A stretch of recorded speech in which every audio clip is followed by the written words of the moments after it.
Der heutige Kaffeetag ist Teil unserer Serie zum Thema Gründerland Schweiz. Ich habe heute das Vergnügen, mit dem Olivier Kofler, CEO von Carvolution, einem erfolgreichen Start-up in der Automobilbranche zu reden. Mein Name ist Felix Niederer, ich bin Gründer und CEO von TrueWealth. Olivier, willkommen im Kaffeetag. Hey, vielen Dank, bin ich da. Ich freue mich wahnsinnig, mit dir da zu sein. Olivier, du bist einer der Mitgründer von Bexio, einem Unternehmen für Business Software. Du hast Eyebrows gegründet und an PwC verkauft, auch ein Erfolg. Und heute bist du CEO von Carvolution, einem Startup in der Automobilbranche, aber das erzählst du vielleicht nachher selber. Aber wie ist es zu dem gekommen? Wie hast du angefangen zu gründen? Ja, ich glaube, bei mir war es weniger jetzt eine spezifische Idee gewesen, die wir verwirklichen wollten, sondern irgendwie mehr das Bedürfnis, Unternehmer zu sein. Ich durfte meine Lehre schon bei einer kleinen Webagentur machen und habe dort eigentlich aus nächster Nähe bekommen, oder dürfen lernen, was heisst, eine Firma aufzubauen, was heisst, Fehler zu machen, was heisst, irgendwie zu wachsen. Und genau, dann eigentlich nach der Lehre habe ich dort noch ein Jahr länger weitergearbeitet und dann wirklich das Bedürfnis gehabt und das Glück gehabt, einen guten Mitgründer zu finden, den ich aber auch vorne schon jahrelang kennt habe. Und dann haben wir gesagt, jetzt machen wir uns selbstständig und haben mit einer Webagentur angefangen. Das sind, glaube ich, 18, 19 damals gewesen. Ja. Würdest du das wieder machen? Hey, ich glaube, ich würde jederzeit wieder gründen. Ich bin mir nicht sicher, ob ich es so jung wieder machen würde für diese spezifische Idee. Du musst dir vorstellen, wenn du anfängst, Webseiten bauen oder Webshops, so wie wir angefangen haben, das war zu einer Zeit, wo noch auch der Begriff Cloud wirklich noch absolut in den Kinderschuhen war. Und du hast halt je jünger du bist, würde ich sagen, die Tendenz, ein kleines Netzwerk hast du. Und dementsprechend ist es natürlich auch schwierig gewesen, um die ersten paar Kunden zu finden. Und dann hast du schon gesehen, über Jahr in Jahr hinweg, wo du älter geworden bist, wo du mehr Kunden, ein grösseres Portfolio gehabt hast, ist es einfacher gewesen. Jetzt kannst du sagen, einerseits ist es eine super Lebensschule gewesen, weil es sind wirklich taffe Zeiten gewesen, die ersten paar Jahre. Ich würde es wahrscheinlich aber heute eher ein bisschen später machen, jetzt das spezifische Businessmodell, und vielleicht vorher noch mal ein bisschen mehr Erfahrungen sammeln. Du hast gesagt, es sind taffe Zeiten gewesen. Kundengewinnung, oder ist am schwierigsten? Oder was ist das Schwierigste, wenn man ein Unternehmen gründet? Ja, also, was ich am meisten zu beißen kann, ganz ehrlich, ist, die ersten 3-4 Jahre haben wir uns wirklich einen sehr, sehr tiefen Lohn ausgezahlt und viel wieder investieren. Und ja, da ist Kollegen, die sind dann Donnerstag, Freitag, Samstag irgendwie durch die Häuser gezogen oder um die Häuser gezogen und du bist vielleicht mitgegangen, dann bist du aber der Erste, der um 9, 10 wieder heim ist und hast vielleicht 1-2 Drinks gehabt. Dann hast du erstens nicht mehr leisten und bist halt am Samstagmorgen wieder aufgestanden und hast das abgearbeitet. Und dann, das war schwierig gewesen, du hast 3-4-5 Jahre wirklich viel gearbeitet und dein Kollege und dein Freundeskreis haben sich weiterentwickelt, haben schon die ersten Positionen bekleidet, wo es vielleicht mehr Verantwortung hat, mehr Lohn, und du bist dann immer noch irgendwo drin gewesen, mit einem tiefen Lohn, hast viel gearbeitet und hast die manchmal schon gefragt, wieso mache ich das alles, oder? Ja. Wenn es einen einfacheren Weg gibt. Aber ja, das Schöne war, ist wirklich, Jahr für Jahr ist es dann besser geworden und hat sich dann immer mehr gewandelt zu einer grösseren Firma, zu dann auch besseren finanzieller Sicherheit und zu besseren Arbeitszeiten. Ja, und im Nachhinein ist alles einfach und im Nachhinein weiss man, ja, es führt dann zum Erfolg, aber damals hast du nicht gewusst, hätte ja auch eine schief gehabt. Absolut. Und für mich war es immer, du investierst irgendwo sehr, sehr viel, eben Zeit und Ressourcen und irgendwann willst du dann auch den Return sehen und ich glaube, wenn der nicht gesehen ist, gerade auf den Moment, dann ist es umso schwieriger, um irgendwie zu rechtfertigen, was du machst. Aber wie gesagt, ich glaube, da hilft dir auch das super Team, wenn man sich gegenseitig motiviert. Einmal hat der einen Down, einmal hat der einen, aber ich glaube, wenn du miteinander hast, der dir auf die Schulter klopft und sagt, komm, morgen ist es wieder besser und man geht vorwärts. Und ich glaube, das ist gerade auch wichtig, natürlich, wenn du gründest oder dass du ein gutes Team um dich herum hast, wo dich zieht. Und irgendwann hat jeder seine Schwächen. Wir sind am Schluss jeder Mensch. Und ich glaube, du brauchst schon einen langen Schnuff. Oder auch also emotional. Weil es ist nicht, morgen wird es wieder besser, sondern vielleicht geht es 3 Jahre. Absolut. Nein, absolut. Das ist die emotionale Achterbahn, die dazu kommt. Wann kommt der Tipping Point, was quasi kehrt? Absolut unterschreibe ich. Ja. Und das war mit der Webagentur gewesen? Genau, mit 18, 19 haben wir die Webagentur gegründet. Und dann, wir sind zuerst das Zweite gewesen, dann das Dritte und dann sind wir eigentlich sukzessiv immer ein bisschen gewachsen. Es gibt so eine lustige Story, wo wir dann irgendwie 19 waren, der erste Praktikant eingestellt haben, der 40 war. Dann sind wir das erste Mal quasi Arbeitgeber gewesen mit einem doppelt so alten Mitarbeiter. Aber es war super gewesen.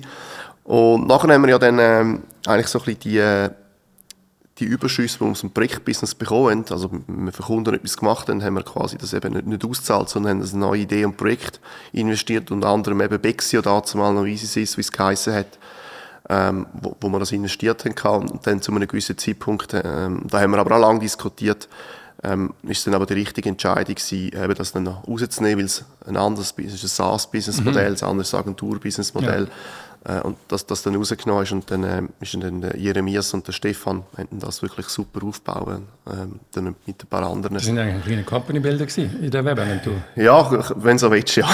Ein kleiner, ja. Nein, genau. Wir haben 2, 3 andere Sachen dürfen mit investieren und machen, aber sicherlich Bexio war sicherlich das grösste Baby gewesen. Ja, aber dann auch einen Exit gehabt. Ja, absolut. Ja. Und also Exit, das ist eigentlich dann wie, dann kann man abschließen, dann kann man sagen, ja, jetzt ist es ein Erfolg gewesen. Ja, es ist so, für mich ist es irgendwie bei beidem nicht irgendwie so, es gibt ja so einen, würdest du denken, ja, jetzt kannst du durchschnaufen, jetzt hast du es geschafft, aber für mich ist es dann irgendwie schon wieder, oder auch bei den Eyebrows, wo wir dann die Agenturen dürfen, PwC migrieren. Genau, da ist so schon am nächsten Tag auch, hast du schon Gedanken gemacht, wie mache ich das am besten, was sind die nächsten Schritte in den nächsten 1, 2 Jahren. Ich hoffe, ich kann dann mal ein paar Jahre mal zurückschauen und dann so ein bisschen den Erfolg feiern. Aber im Moment... Aber ich glaube, du bist noch nicht müde. Bin ich noch nicht müde, nein. Machen wir noch zu viel Gedanken, was morgens ist. Ja, und jetzt bist du bei Carvolution. Erzähl ganz kurz, was macht Carvolution? Genau, also wir bieten eigentlich so ein bisschen Alternativen zum Kauf und vom Leasing an. Ich glaube, Kauf und Leasing vom Auto ist klar. Wir bieten das Auto-Abo an. Wenn du unsere Kunden fragst, wieso entscheidest du dich für ein Auto-Abo, dann sind es so 3 Gründe, die uns sagen. Grund Nummer 1 ist, es ist finanziell hoch attraktiv. Es ist in den meisten Fällen eigentlich wirklich günstiger wie die Alternativen. Es ist die Flexibilität. Du kannst halt wirklich ein Auto ein Jahr fahren und dann zurückgehen. Und das andere ist so ein bisschen Peace of Mind. Du hast alles in einem Päckchen rein. Aber du zahlst einen monatlichen Preis, du hast Versicherung, Wartungsservice, alles dabei. Ich sage so ein bisschen Netflix, aber fürs Auto. Und ja, das funktioniert eigentlich sehr, sehr gut. Ich glaube, wir haben da einen guten Markt oder ein gutes Bedürfnis getroffen. Wir sind auf die Idee gekommen, ist das etwas gewesen, was im Ausland, in den USA schon gegeben hat? Oder genau, es ist auf der Hand gelegt? Also Lea Miciano und Peter Schüppach haben die Idee, glaube schon, oder haben die Idee schon länger in sich getragen. Wir haben das in den USA schon viel früher gesehen. Und ich glaube, wir haben dann immer so ein bisschen gewartet, wenn ist das richtige Timing. Also man sieht ja bei den Startups, das Timing ist einer der wichtigsten, wenn der entscheidende Punkt, ob es erfolgreich wird oder nicht. Und man hat dann eigentlich lang zugewartet, aber dann irgendwie das Gefühl, jetzt ist das richtige Timing und dann ist man all in gegangen. Ja, du darfst nicht zu früh und nicht zu spät sein, oder? Genau. Also das siehst du ja überall. Nebst dem Team ist, glaube ich, das Timing und vielleicht Glück. Ich habe das Gefühl, das Glück ist fast noch der grösste Faktor, aber ich glaube, so die 3 sind wahrscheinlich so die wichtigsten Gründe, wieso jemand erfolgreich oder wieso eine Firma erfolgreich wird und wieso nicht. Ich glaube auch, also wenn du Firmen gründest, du musst vieles richtig machen, du musst extrem viel Energie hineingeben, du brauchst Skills, du brauchst die richtigen Leute, du musst wissen, wie kannst du Kunden gewinnen, du musst wissen, wie kannst du das Team motivieren. Aber am Schluss brauchst du auch ein bisschen Glück. Ich glaube, brutal. Also weil es kommt immer wieder der Moment, wo es eigentlich auch anders gehen könnte, oder? Wo es könnte sagen, okay, wenn das nicht passiert wäre, dann hätten wir müssen aufhören. Ja, also es gibt so viele Beispiele, oder? Dazu mal, vielleicht nochmal zurück zu Bexio, oder? Ich meine, wie haben wir unseren ersten Investor getroffen? Und der hat uns dann auch sehr viel Erfahrungen mitgegeben. Das ist, weil wir in einem Hockeymatch waren und per Zufall an einer Bar an sich in die Arme gelaufen ist, faktisch, oder? Und manchmal hast du in der Agenturzeit bist an neue Kunden gekommen, wo wirklich reines Glück war. Ich kann es nicht anders beschreiben. Klar musst du nachher auch gut performen und der andere empfiehlt sich weiter, aber manchmal ist das Glück ist wirklich ein Faktor, den man nicht unterschätzen darf. Und du musst einfach dich überlegen, wie kannst du das Glück beeinflussen. Ja. Ich glaube, das ist fair zu sagen. Also wenn es da ist, dann halt auch etwas daraus machen. Genau, ja. Siehst du einen volkswirtschaftlichen Nutzen eigentlich von dieser Arbeit, wenn sich Leute sozusagen wirklich da ins kalte Wasser reinspringen und viel Energie reingeben? Viel scheitern auch. Lohnt sich das? Ja, also absolut. Und ich glaube, es gibt ja verschiedene Dimensionen. Und vor allem wir in der Schweiz brauchen es unbedingt. Ich ist klar, wir schaffen Arbeitsplätze. Jetzt kann man fairerweise sagen, gut, wir haben so eine tiefe Beschäftigungsquote, schaffen da anders Arbeitsplätze. Aber ich glaube, es ist aber auch wichtig, grundsätzlich für die Innovation. Ich glaube, wir sind in der Schweiz angewiesen, dass wir innovativ sind, dass wir neue Geschäftsmodelle, neue Technologien rausbringen. Wir haben ja keine Bodenschätze etc. Ja. Weil die Welt ändert sich auch. Ändert sich auch. Aber ich glaube, im Fall wirklich, was auch nicht zu unterschätzen ist, und das finde ich, sagt man zu wenig und liest zu wenig, hört man zu wenig, ist, dass man eigentlich den etablierten Players, ich meine, ihr sind das beste Beispiel, oder? Eigentlich den etablierten Players Innovation eigentlich wieder ein bisschen Druck gibt, zum weiter innovieren, oder?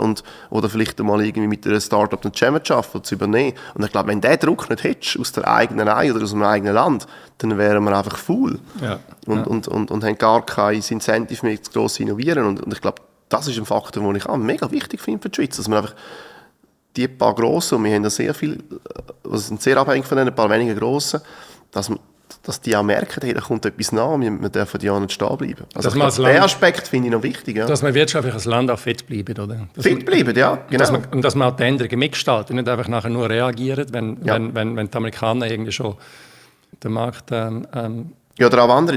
Ich finde, wir müssen wirklich, also wir müssen jetzt nicht bashen, wir haben es super in der Schweiz, aber ich glaube, wo wir müssen aufpassen, dass wir nicht faul werden oder eben dick werden. Also wenn du irgendwie mit den Leuten redest, ich sage jetzt mal in Israel oder in Silicon Valley, dann hast du sehr viele, die von Asien durchkommen, hey, die sind so hungrig, die sind so bereit, um irgendwie alles zu geben. Und manchmal habe ich schon das Gefühl, geht es uns vielleicht manchmal ein bisschen zu gut, dass wir halt die extra Meile gehen. Ja, wir sind halt auch in einem Honigtopf. Es geht uns sehr gut. Ja, ja. Wenn du nicht gründest, hast du natürlich gute Chancen, einfach so Karriere zu machen. Hast Job Security, verdienst gut. Ja. Die Incentives sind nicht so gross zum Gründen in der Schweiz. Nein, sind wirklich nicht. Aber vielleicht, wenn man es dann doch macht, wie siehst du die Rahmenbedingungen? Weil was man natürlich als Gründer, je nachdem, welches Geschäftsmodell das man läuft, entweder man bootstrapt und macht, also da braucht man kein Kapital, aber es gibt Geschäftsmodelle, wo man Kapital braucht. Ja. Biotech ist ein Extrembeispiel, aber ist nicht das einzige. Wie siehst du die Rahmenbedingungen? Also ich glaube mal die rechtlichen Rahmenbedingungen, ich glaube das, was der Staat kann beeinflussen oder Kantone, wenn so willst, ich glaube das ist okay. Also ich meine, heute eine Firma gründen ist ja wirklich nicht mehr schwer, das hast du ein paar wenige Tage erledigt, da gibt es ja unter anderem wieder eine Drittfirma, die sogar da noch helfen. Ich glaube so die rechtlichen Rahmenparameter, finde ich, sind wirklich in Ordnung, ich glaube da können wir uns nicht beschweren. Und Behörden helfen dir eigentlich auch? Genau. Behörden sind eigentlich in der Schweiz dienstleistungsorientiert. Ja, also ich finde auch so ein bisschen die Hürden und Bürokratie abbauen, dass wir mehr Firmen gründen haben. Ich kann jetzt persönlich aus meiner Erfahrung irgendwie nicht nachvollziehen, dass das unser grösstes Problem ist. Ich habe irgendwie das Gefühl, es ist so ein bisschen Kulturproblem, aber auch so ein bisschen ein generelles wirtschaftliches Problem. Also je nachdem, was für eine Firma du aufbaust, wenn du eine Firma aufbaust, wo du sehr viel auf ein Ökosystem angewiesen bist, ich sage es mal auf Banken, auf Versicherungen, auf irgendwie den Staat etc., dort sind natürlich nicht alle Parteien gleich offen, um mit einem Start-up zusammenzuarbeiten, oder haben sie die gleiche Riskappetit, in Anführungszeichen, als jetzt vielleicht im Ausland. Wenn ich jetzt könnte irgendwie wünschen, dann würde ich mir sagen, dass so ein bisschen die Wirtschaft per se oder Kultur und wie die Einstellung zum Risiko ist, dort würde ich mir jetzt wünschen, dass man dort noch ein bisschen mehr, ich sage jetzt mal, der Vibe, wenn wir jetzt vom Silicon Valley bleiben, ein bisschen überholen. Aber sonst, glaube ich, die Rahmenbedingungen sind wirklich gut. Also da müssen wir uns nicht verstecken. Ja. Also kulturell ist ja so ein Aspekt, oder dass, wenn man gründet, dann kann es ja auch scheitern. Das heisst nicht, dass man es schlecht gemacht hat. In Amerika, wenn man gründet und man ist gescheitert, ja super, dann hast du schon eine Erfahrung gesammelt, machst du es nochmal. Das ist vielleicht in der Vergangenheit, in der Schweiz hat man das anders gesehen. Du hast einen Misserfolg gehabt, das muss an dir gelegen sein. Ich glaube, das ändert sich schon auch ein bisschen, oder? Es ändert sich, ich glaube, ein bisschen ist eigentlich das richtige Wort. Ja, es ändert sich absolut. Aber ich glaube, es gibt noch ganz viele grosse, also weißt, wir haben zum Beispiel viel mit Banken zu tun und wirklich, du siehst halt schon, die einen sind wirklich super innovativ, unterstützen einen und sind bereit, dich zu reden. Und dann gibt es halt wirklich die anderen Banken, die sagen, das ist uns irgendwie zu neu, zu innovativ, zu wenig tangible und die machen das nicht. Und das ist fair enough, vielleicht haben sie die Einstellung, aber wie gesagt, das ist das, was ich mir wünsche, dass eigentlich wie so das Umfeld noch ein bisschen mehr auf das Risiko und kulturell. Ja. Dann würdest du nicht sagen, dass also am Kapital selber liegt es nicht? Oder müsste man Staatsgeld einsetzen? Müsste der Staat oder müsste die Pensionskasse gezwungen werden, Geld in also Risikokapital einzusetzen? Ja, also ich glaube, das ist allgemein bekannt. Ich glaube, so Series A, B und B funktioniert in der Schweiz nicht gut. Ich glaube, sobald grosse Tickets musst du suchen, wird es schwierig. Also am Anfang von der Gründung, das ist super. Das ist super. Was ich jetzt aber auch noch ein bisschen merke, dass viele oder einige Family Offices, aber auch Leute, die vorne eher investiert haben, vielleicht vor 10 Jahren, das jetzt im Moment noch ein bisschen weniger machen, aber nicht nur zwingend wegen den Startups, sondern einfach, glaube ich, Illiquidität ist im Moment irgendwie nicht das, was gesucht wird. Und ich glaube, das macht es gerade noch für ein Startup oder ein Scale-Up noch mal ein bisschen schwieriger. Weil Illiquidität, wenn man kurz erklären, das bedeutet halt, wenn man in ein Startup investiert, dann weiß man nicht, wenn man das Geld zurückbekommt. Ja, man weiß nicht, ob Genau. Aber es ist eigentlich sicher, dass man es nicht schnell zurückbekommt. Ja. Aber auch in einen Fonds, oder? Ich glaube, es in der Fonds laufen, im Schnitt 10, 13 Jahre, also 10 bis 13 Jahre. Und ich glaube, da musst du einfach bereit sein, und das können aushalten, dass wenn du das Geld nicht zur Verfügung hast. Ja. Und ich habe im Moment das Gefühl, dass man mehr bei der richtigen Liquidität gehen, wenn man ein bisschen mit diesen Family Offices redet. Und ein Stück weit aber auch nachvollziehbar. Also. Was bedeutet Geld für dich? Das ist eine gute Frage. Ich glaube, es ist so ein bisschen der Peace of Mind auf der finanziellen Unabhängigkeit. Und ich glaube im Fall nicht mal unbedingt heute, sondern vielleicht eher mit 40, 50, 60. Also je nachdem, was halt deine Lebenspläne sind.